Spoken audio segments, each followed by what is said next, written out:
Bom dia, segunda série. Dia 20/8, estamos iniciando a gravação da nossa aula de hoje de literatura. Uma manhã preguiçosa aí, né, sem sol, que não animou muito para levantar da cama não, mas tenho certeza que vocês estão aí firmes e fortes, com o olhão bem aberto, com os pensamentos ligados, apostila 3 em mãos. Hoje estaremos iniciando uma nova escola literária, o realismo, que é para a gente uma oposição a tudo que nós estudamos até agora com relação ao romantismo. Porque a gente vai estar observando que o realismo surge com o objetivo de demonstrar que aquele romantismo, toda aquela melosidade, toda aquela perfeição que os poetas românticos mostravam, aquilo não era verdade. Não era exatamente daquela forma. Não havia mulher, não havia, né, essa ideia de mulheres tão belas, perfeitas, idealizadas e imaculadas como os poetas e como os escritores românticos mostravam.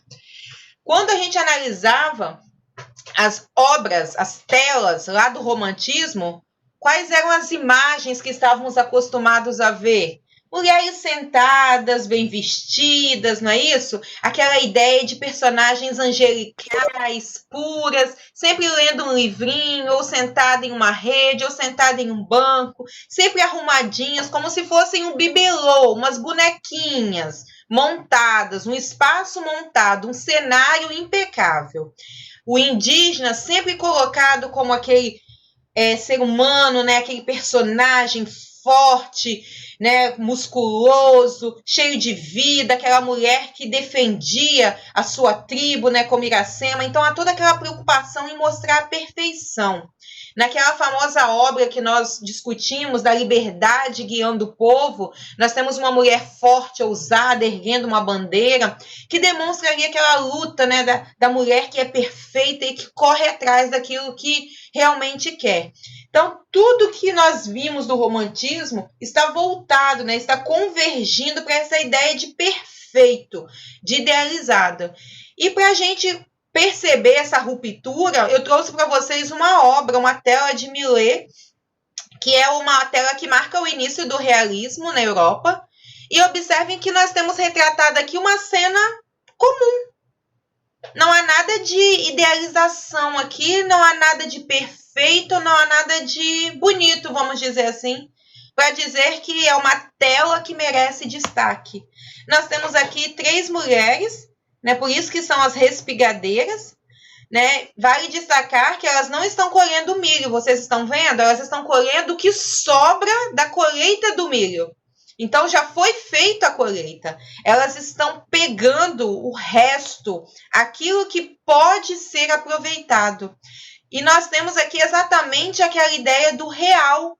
A vida não é perfeita, a vida não é idealizada. Olham para essas mulheres.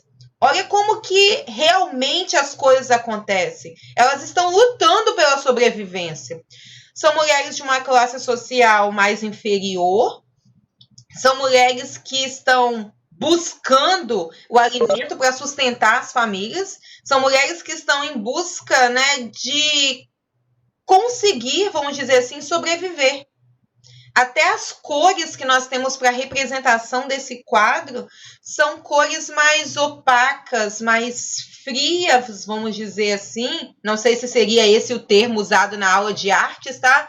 Mas eu estou colocando com relação a sentimentos, né? Não são cores fortes que causam explosão, que causam aquela, como que isso chamou a atenção, mas ao contrário, é um quadro mais frio que causa pra gente uma certa angústia, um sofrimento. Se vocês observarem, essa aqui é uma única, né, das 3 personagens, é uma personagem que tem um rosto, vamos dizer assim, uma visão parcial, né, nos dá essa visão parcial aqui, e um rosto até mesmo que não tem uma expressão definida. É como se a situação do dia a dia, do que realmente é real, a levasse a ser uma pessoa imperceptível no dia a dia. Então, quando o realismo chega, quando o realismo surge, ele vem exatamente com esse objetivo, com esse propósito, em analisar o real. em analisar como as coisas realmente são. Quando Machado de Assis começa a produzir as obras com características realistas, e Machado de Assis é o nosso grande escritor brasileiro dessa época, ele diz assim: chega de toda aquela perfeição mostrada por Macedo. Aquilo não existe. Macedo é quando ele faz referência a Joaquim Manuel de Macedo de A Moreninha. E aí Machado ainda continua dizendo: vamos abrir as alcovas, vamos abrir as cortinas dos lares, vamos abrir as portas dessas casas aí, das grandes famílias tradicionais. Quando ele diz vamos abrir as alcovas, as cortinas, as janelas, ou seja, vamos relatar o que realmente acontece no interior das casas, dos lares. Vamos trazer a verdade sobre como vivem essas famílias moralistas, sobre o que realmente acontece dentro dessas famílias, tudo aquilo que é pregado na sociedade altamente moralista, pecou, tem que morrer, né? Andou fora do caminho que a sociedade define como correto, dentro dos padrões de moralidade burguesa, a pessoa é punida. E aí Machado diz: não estou sendo contra o moralismo, mas vamos observar se isso realmente acontece. Lembram quando eu comentei com vocês de Lucila, do romance Lucila, em que eu disse para vocês que a sociedade fabricava as prostitutas? Estão lembrados disso? Dá um sim aí para mim, só para eu saber que vocês estão me ouvindo. Eu comentei com vocês que a sociedade ela acabava proporcionando, o surgimento das prostitutas, porque era uma forma de manter a pureza das mulheres no lar. Por que eu estou chamando a atenção para isso? Porque nós tínhamos lá no romantismo a seguinte ideia: a mulher pura, idealizada, perfeita, ela é criada, vamos dizer assim, para ser mãe. Então a ideia do prazer sexual ele é totalmente abolido, não existe isso. Mas o homem, né, ele tem direito ao prazer, ele tem direito de procurar a esposa não só para ter um filho, não só para conceber. Então a sociedade permite a existência das chamadas casas de tolerância, que nada mais são do que os prostíbulos, as casas de prostituição, onde o homem poderia se encontrar com as prostitutas, sabendo que com a mulher dele, a esposa em casa, ele se deitava para ter filhos. Com a prostituta, ele se deitava para o prazer. E era um valor, né, moral inquestionável, porque a mulher não poderia, a esposa não poderia dar prazer ao marido, ela dava filhos, prazer não. E o realismo ele começa a questionar isso aí, a chamar a atenção. A gente vai observar, né, nas histórias, e não estou dizendo história dos romances, não, mas na história real, né, de biógrafos, de pesquisadores, que as mulheres morriam naquela época, as esposas morriam novas de doenças sexualmente transmissíveis que os maridos traziam dos prostíbulos. Então era uma sociedade que vivia um moralismo hipócrita. Condenava-se a prostituição, mas precisava-se das prostitutas. Era exatamente assim. Elas são condenáveis. Eu comentei com vocês e eu lembro que o dia que eu comentei, a Ana Clara fez: nossa, meu Deus! Que eu comentei com vocês que se a prostituta estivesse andando na calçada e na mesma direção, né, viesse uma família, uma mulher casada, considerada honesta, a prostituta tinha que atravessar a rua ou se esconder, porque ela não poderia compartilhar o mesmo espaço, o mesmo ambiente que uma mulher casada. E aí fica aquele questionamento: ué, mas ela não poderia, a prostituta não poderia passar perto de uma mulher casada, mas o marido poderia ir encontrar com uma prostituta. Sim, dentro das casas de tolerância, tolerava-se esse tipo de pecado. Então é um moralismo de fachada, que é exatamente o que Machado de Assis quer mostrar. É uma moralidade que é defendida a ferro e fogo, com unhas e dentes, mas que, na verdade, só se vive da boca para fora. Não, a minha família é perfeitinha, aqui, ó, o nosso casamento é um casamento perfeito. Marido e a mulher que se amam, a mulher que é feliz, Mas quando se abre realmente as janelas e as alcovas, é uma mulher que é infeliz, uma mulher que é maltratada, uma mulher que é traída. É um marido que acaba produzindo, vamos dizer assim, criando uma família, né, e defendendo uma moral que, na verdade, ele mesmo não vive. Porque ele diz que a mulher dele é pura, que a mulher dele tem que ser uma boa dona de casa e mãe, mas ele é um pai e um marido que trai, que tem mulheres na rua, que frequenta prostíbulos, que vive o que nós vamos chamar de moral de fachada. E Machado de Assis e todos os outros escritores do realismo querem exatamente isso aqui, ó, analisar o real, reagir àquela ideia de idealização que o romantismo pregava, reagir a toda aquela perfeição que o romantismo pregava. Pessoal, estão acompanhando? Tá muito rápido? Tá ok? Como que está aí? Tranquilo? Tá tranquilo? Se eu, assim, acelerar um pouquinho, vocês pedem para eu poder diminuir, tá? Eu me empolgo bastante, que eu sou apaixonada pelo realismo. Então, às vezes, eu me empolgo um pouquinho e perco aí, né? O ritmo pode ser um pouquinho mais rápido, então peçam para eu poder reduzir aí a pressa, né? Vamos dizer assim. Então, continuando. O realismo, ele surge... Ok, João, valeu. O realismo, ele surge lá em Portugal. Ele surge em um momento em que um grupo de estudantes da Faculdade de Direito resolve se manifestar contra toda essa melosidade e essa perfeição do romantismo. Então, nós vamos ter ali alguns amigos, né, da faculdade, como Antero de Quental, essa de Queiroz, que começam a questionar essa sociedade que é demonstrada, que é representada no romantismo, ela não é real. E eles criam um movimento chamado Questão Coimbra. O que é essa Questão Coimbra? É um manifesto na frente da faculdade de Coimbra, uma faculdade de direito, representada por esses estudantes, querendo mostrar, querendo defender a criação de uma escola literária que realmente represente o real. Então, o realismo ele surge com essa Questão Coimbra, lá em Portugal. O realismo ele é essa anatomia do caráter. É como se nós quiséssemos tirar um raio-x do íntimo das pessoas, do psicológico, do que está no interior, do caráter das pessoas. É exatamente a crítica do homem. Esse pensamento aqui ele faz parte do manifesto de Eça de Queiroz na época da Questão Coimbra. É a arte que nos pinta nossos próprios olhos para nos conhecermos, para que saibamos se somos verdadeiros ou falsos, para condenar o que houver de mal na nossa sociedade. Vocês conseguiram entender o peso dessas palavras? É a arte que nos pinta a nossos próprios olhos.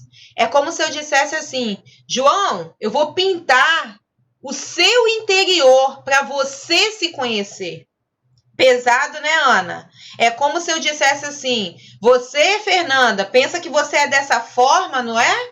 Então, calma aí que eu vou te mostrar. Eu vou fazer um raio-x do seu interior, do seu caráter, dos seus pensamentos, dos seus desejos, do que realmente vai na sua alma, do que realmente vai na sua cabeça. E aí, Fernanda, tá aqui, ó, um espelho do seu interior. É exatamente isso que os poetas realistas querem fazer. É pesado, Ana, mas é o real, é o verdade, é o verdadeiro, perdão, é a verdade. É o verdadeiro, é o que realmente nós temos, né, dentro de nós, nós trazemos dentro de nós. Por isso que a gente diz que o realismo é a essência da alma do ser humano. Porque não adianta você dizer da boca para fora que você defende isso, que isso é imoral, se lá no fundo, se lá no íntimo, você discorda. Se lá no íntimo você abre uma brecha, se às escondidas você pratica aquilo que você defende como imoral. Então, o realismo ele vem condenar a nossa imoralidade, a nossa hipocrisia. Machado começa a mostrar que o ser humano, ele é no íntimo, ele é lá no fundo, um ser humano hipócrita. Um ser humano que defende aquilo que lhe agrada, aquilo que está ao seu serviço, aquilo que no momento lhe atrai. É errado? Mas se no momento me favorece, então calma aí. Eu vou abrir uma brecha, eu vou permitir, como acontece aí com o caso da prostituição. É errado? Mas nós precisamos das prostitutas, não é verdade? É assim que as pessoas pensavam na época. Nós precisamos das prostitutas porque as esposas tadinhas, elas precisam ficar em casa, elas precisam ser intocáveis. Então, nós vamos fabricar esse outro lado da sociedade. E os maridos, eles precisam ter o prazer fora do casamento. Então, nós vamos permitir que eles se encontrem com essas prostitutas. É a hipocrisia social. É o que Machado vai começar a discutir. E mais, nós vamos começar a perceber que essas mulheres imaculadas, perfeitas, idealizadas do romantismo também são de fachadas. Nós temos agora mulheres dissimuladas, manipuladoras, que não aceitam a imposição do patriarcado, mulheres que querem sim o prazer sexual, mulheres que querem se sentir satisfeitas no envolvimento sexual, mulheres que querem ser amadas, respeitadas pelos maridos. Nós teremos aqui uma verdadeira revolução, vamos dizer assim, com relação a esses desejos femininos. Nossa, professora, então vai ser assim um escândalo para a época. Sim e não.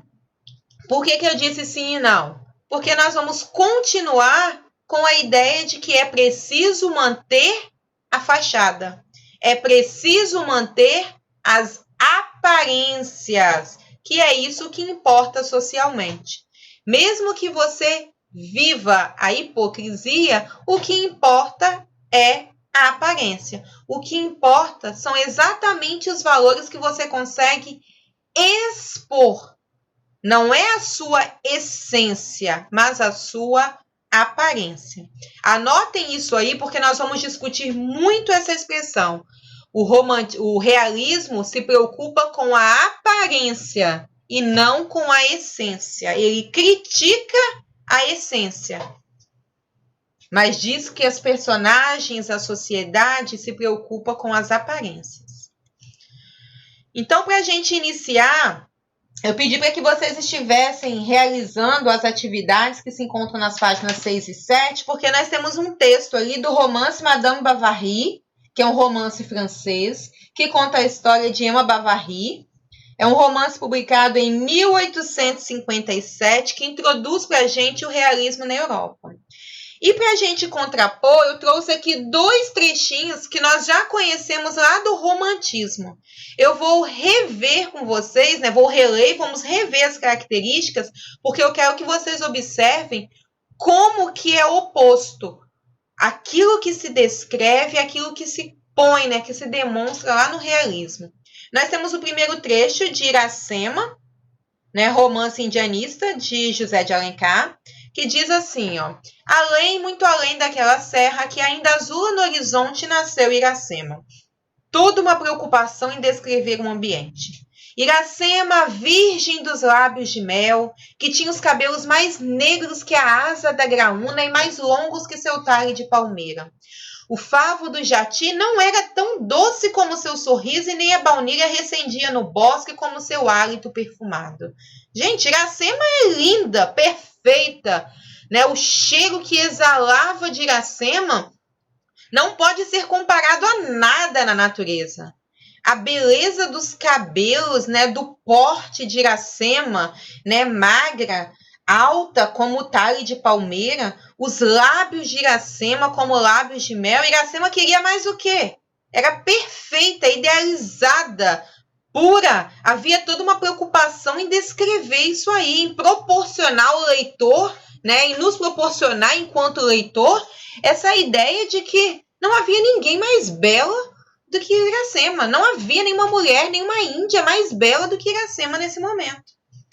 Logo abaixo, nós temos uma descrição de Aurélia Camargo no romance Senhora, também do romantismo, um romance urbano de José de Alencar, em que Aurélia é comparada a uma estrela, a um meteoro, né, que surgiu no céu, chamando a atenção de todos. Há anos raiou no céu fluminense uma nova estrela. É como se o céu fluminense não estivesse completo e não estivesse ainda no patamar de perfeição. Mas agora ele está, porque a Aurélia apareceu na sociedade. Desde sua ascensão, ninguém lhe disputou o cetro. Foi proclamada a rainha dos salões. Ponto. Observem a descrição. Foi proclamada a rainha dos salões. Ponto. Não havia nada para se questionar. Tornou-se a deusa dos bailes. Ela já é estrela, rainha, mas ela também é deusa dos bailes, musa dos poetas e ídolo dos noivos em disponibilidade. Vocês estão vendo o poder de Aurélia? E era também rica e formosa. Duas opulências que realçavam como a flor em vaso de alabastro. Dois esplendores que se refletem como raio de sol no prisma do diamante. Quem não se recorda de Aurélia Camargo, que atravessou o firmamento da corte como brilhante meteoro e apagou-se de repente no meio do deslumbramento que produzira seu fulgor? Observem que Aurélia, assim como Iracema, estão colocadas para a gente num patamar elevado. Puras, idealizadas e perfeitas. Não preciso dizer mais nada. E aí, em contrapartida, nós temos a descrição de Emma Bovary. Se eu tenho ali atrás, né, na página anterior, essas mulheres que merecem destaque, porque a presença delas, a oponência delas modifica o ambiente, porque elas são apontadas como mulheres moralmente, vamos dizer assim, perceptíveis, mulheres que merecem esse destaque como um modelo, um padrão social. Aqui em Madame Bovary, essa visão já é diferenciada. Quem leu, né, o texto gostaria de comentar qual foi a impressão que teve ao ler a descrição de Emma Bovary? O que vocês observaram aí quando fizeram a leitura de Emma Bovary? O que chamou a atenção? O que saltou aos olhos de vocês? Oi, gente, estão aí? Uma mulher vulgar que foge das condutas. Ok. E com relação à descrição que se faz dela? A gente não tem mais uma preocupação do autor em descrever as belezas, em descrever as imperfeições, em descrever as perfeições, perdão. Há toda uma necessidade de se mostrar agora a mulher como um todo. Você não tem aquela preocupação em descrever o cabelo, em descrever o rosto, em descrever a roupa que ela usa, a cor das roupas que ela usa. Ao contrário, são mulheres bonitas, sim, mas que utilizam essa beleza pelo que a Risa colocou aqui, ó. Utilizam essa beleza para mostrar o seu lado também vulgar, o seu lado dominador. E esse vulgar aqui é interessante a gente observar para não confundir o que realmente é vulgar com o que é vulgar dentro dos padrões moralistas. Porque às vezes eu digo assim, uma mulher usar um vestido sem mangas, para a época era vulgar, para a gente hoje não é mais. Então nós teremos aqui mulheres que serão consideradas imorais simplesmente porque usavam vestidos de manga curta. Vestidos que iam só até o cotovelo. Tem um conto de Machado de Assis chamado Uns Braços, que o personagem é apaixonado pelos cotovelos da mulher. E o tempo todo no conto ele que braços. Mas o que ele vê dos braços é do cotovelo até a mão. É só isso. A canela, nossa vida, a canela é algo assim que quase nunca aparecia. O que apareceu naquela obra A Pata da Gazela foi o tornozelo, né? E já foi um escândalo, tanto que o personagem ficou apaixonado pelo tornozelo. Imagine o cotovelo. Joelho, então, nem pensar, né, gente? Que já tá bem lá em cima na perna. Meu Deus do céu. Ver o joelho, ela quase vê a mulher nua, né? Então, nós teremos aqui uma definição de vulgaridade, né? No romance Quincas Borba, a personagem Sofia é considerada vulgar porque ela usava vestidos que só iam até o cotovelo e ela mostrava um pedacinho do pescoço. Os vestidos dela não eram vestidos que cobriam o pescoço todo. Então, o que a gente vai observar, eu liguei a câmera aqui só para mostrar algo para vocês, como vulgar, na personagem Sofia, é porque os vestidos dela iam igual essa blusa minha aqui, ó. Mostravam esse pedaço aqui, o que a gente vai chamar de colo. Hoje, pra gente, o colo, ele pega mais. Mas pra época, mostrar isso aqui e o pescoço já era um escândalo. Então, às vezes, a gente precisa estar atento quando usamos esse termo vulgar. É vulgar dentro de um determinado padrão, certo? Então, vamos lá para a leitura aí. Leia um trecho do romance Madame Bovary, publicado em 1857, que narra a história de uma jovem chamada Emma. Criada no campo, ela deseja viver uma vida burguesa, semelhante àquela dos livros que lia. Então, a ideia, ainda bem, né, Natália? A ideia de perfeição era viver a história dos livros. Era isso que Emma Bovary tinha na mente. Ela achava que, se nos livros as mulheres eram felizes no seu casamento, tudo era muito perfeito, ela achava que iria viver também aquela perfeição dos livros, né? Aquele conto de fadas dos livros. Casa-se com um médico, Carlos, que não tinha grandes ambições na vida. Nós temos um filme, tá? Madame Bovary. Se vocês quiserem, se eu não me engano, vocês encontram no YouTube o filme completo. Frustrada com a vida entediante que leva, Emma começa a ter relacionamentos extraconjugais como uma válvula de escape. No trecho, o narrador explora os sentimentos de rejeição nutridos por Emma em relação a seu marido, em contraposição aos afetos sentidos por Rodolfo, seu amante. Então, nós temos aqui já uma personagem que foge totalmente aos padrões românticos, né? Ela atrai, lá no romantismo, quem traíam? Os maridos. Eram os maridos que traíam as mulheres. Agora, no realismo, nós temos o outro lado, né? Talvez por isso que dói tanto, né? Aquela ideia de que chumbo trocado não dói, não é bem assim, não. Ele não dói quando é a mulher que leva o chifre, quando é a mulher que sofre a traição. Quando é o homem, a história é diferente. E dentro dos romances românticos, dentro dos romances realistas e dos contos realistas, nós teremos a ideia de que se o marido descobre a traição, ele pode lavar sua honra. Então, o que ele faz? Assassina a esposa. Assassina o amante. Então, ele pode trair, mas ele não pode ser traído. É a hipocrisia social, né? Então, continuando. Essa ternura, na verdade, aumentava dia a dia com a repulsa pelo marido. E quanto mais ela se dedicava a um, tanto mais detestava o outro. Carlos jamais lhe percebeu tão desagradável. Os dedos tão rudes, o espírito tão lerdo, as maneiras tão vulgares, como depois de seus encontros com Rodolfo, depois que haviam estado juntos. Então, mesmo fazendo-se de esposa virtuosa, inflamava-lhe a lembrança daquela cabeça cujos cabelos se anelavam na fronte crestada, daquele busto ao mesmo tempo robusto e elegante, daquele homem afinal que possuía tanta experiência na razão e tanto arrebatamento no desejo. Era para ele que limava as unhas com um cuidado de cinzelador, e por quem nunca achava estar com suficiente creme na pele, nem bastante perfume nos lenços. Carregava-se de pulseiras, de anéis, de colares. Ou seja, Emma se arrumava, né? Lixava as unhas, passava cremes, colocava os anéis, pulseiras e colares para o amante. O marido jamais lhe percebeu que ela estava sendo desagradável, jamais percebeu que ela não fazia tudo aquilo para ele.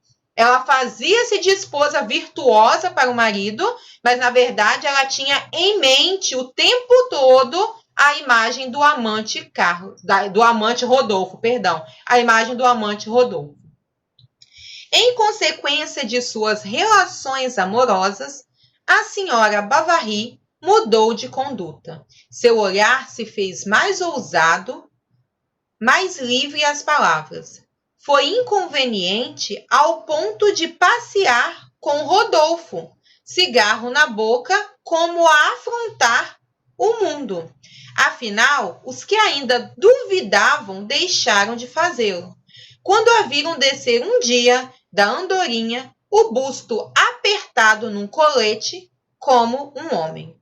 E a mãe de Carlos, que viera refugiar-se na casa do filho, após uma cena terrível com o marido, não ficou menos escandalizada.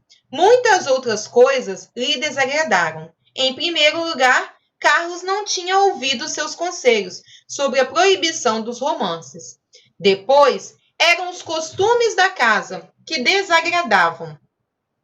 Ousou fazer observações e zangaram-se, principalmente uma vez, a propósito de felicidade. Observem que Emma se dá, vamos dizer assim, ao luxo, né?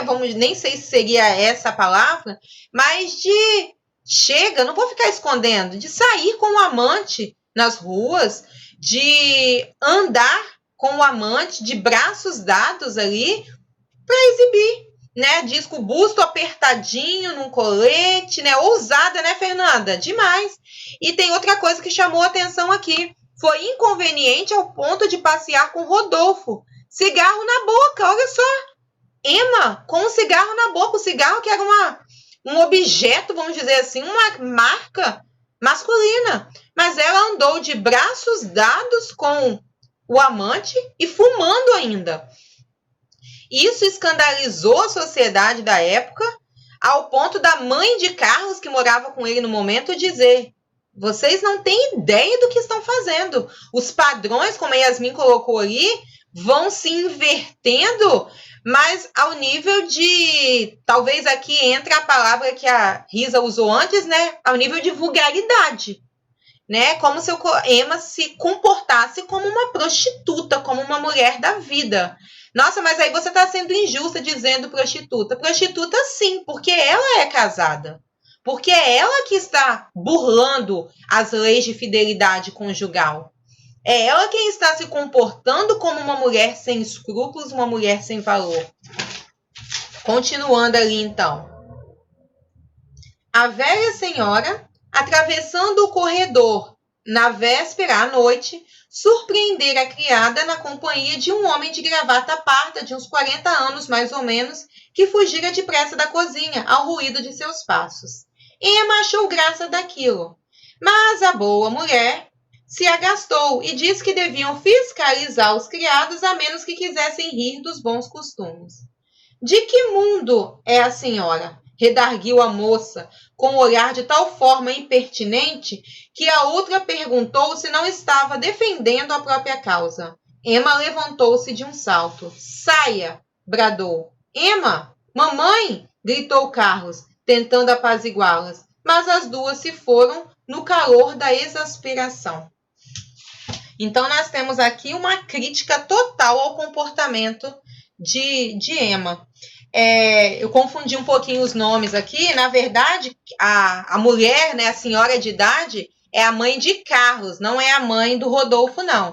Então, a sogra de Emma vai morar na casa dela e um dia chega na cozinha e vê um homem fugindo pela porta da cozinha e Emma ali. Então, ela percebe que tinha um outro homem na casa. Quem era o outro homem? Exatamente o amante.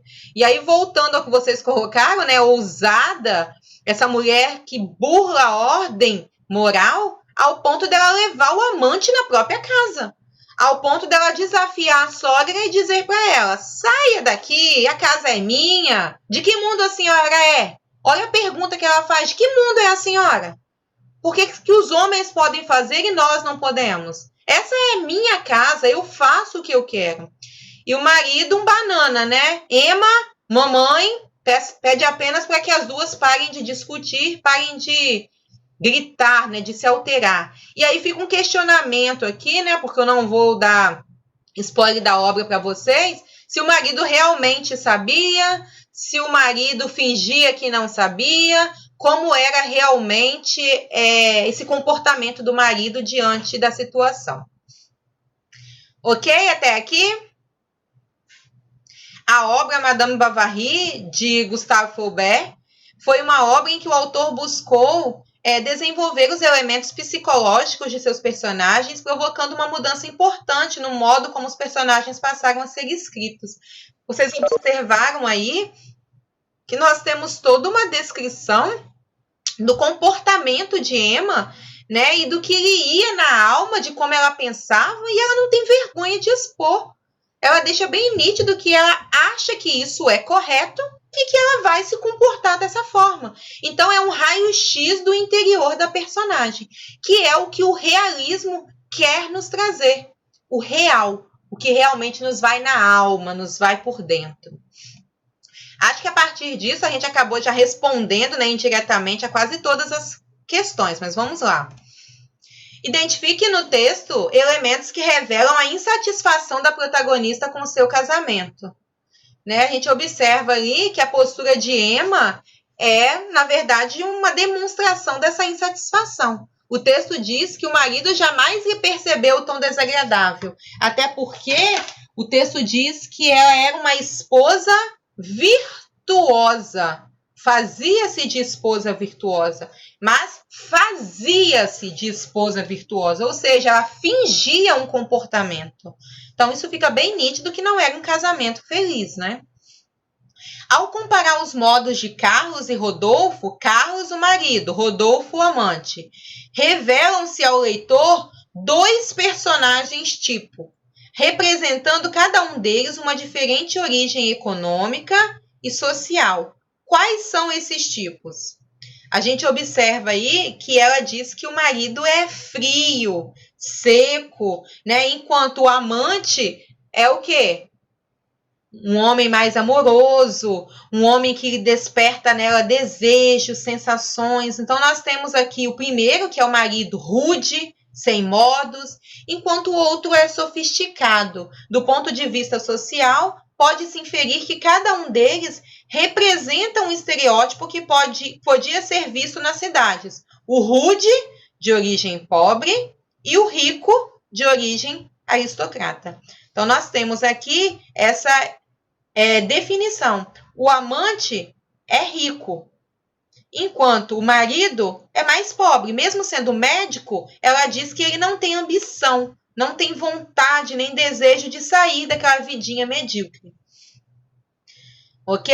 Mais liberal também, né? O Rodolfo, talvez a questão do dinheiro, né, Risa? É importante que você colocou aí, ele é mais liberal. Talvez a questão do dinheiro faça com que ele seja mais ousado, né? Eu tenho dinheiro, eu posso comprar, vamos dizer assim, a minha liberdade, as minhas vontades, os meus desejos. Ele deixa a Emma fumar, permite, né?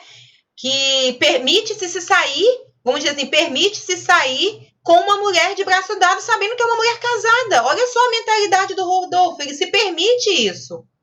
Né? Eu vou sair por aí de braço dados com uma mulher que é casada, e daí? Então, nós temos essa liberdade aí também. Leia as alternativas e selecione as que lhe parecem corretas em se tratando do uso da linguagem no romance. E aí nós temos aqui uma linguagem que ela não é tão detalhista quanto a que nós vimos nos romances românticos. Nós temos, sim, uma preocupação em detalhar esse comportamento imoral, mas você não tem a descrição do ambiente, que era a marca de José de Alencar. Então, nós temos algo mais objetivo, direto, voltado exatamente para compor esse personagem ousado. Pessoal, eu vou encerrar por aqui. Na próxima aula eu continuo com vocês, eu retomo a partir dessas próximas questões aqui, porque já avisou há um tempinho que nós tínhamos 5 minutos. Ok? Aguardem só um momentinho.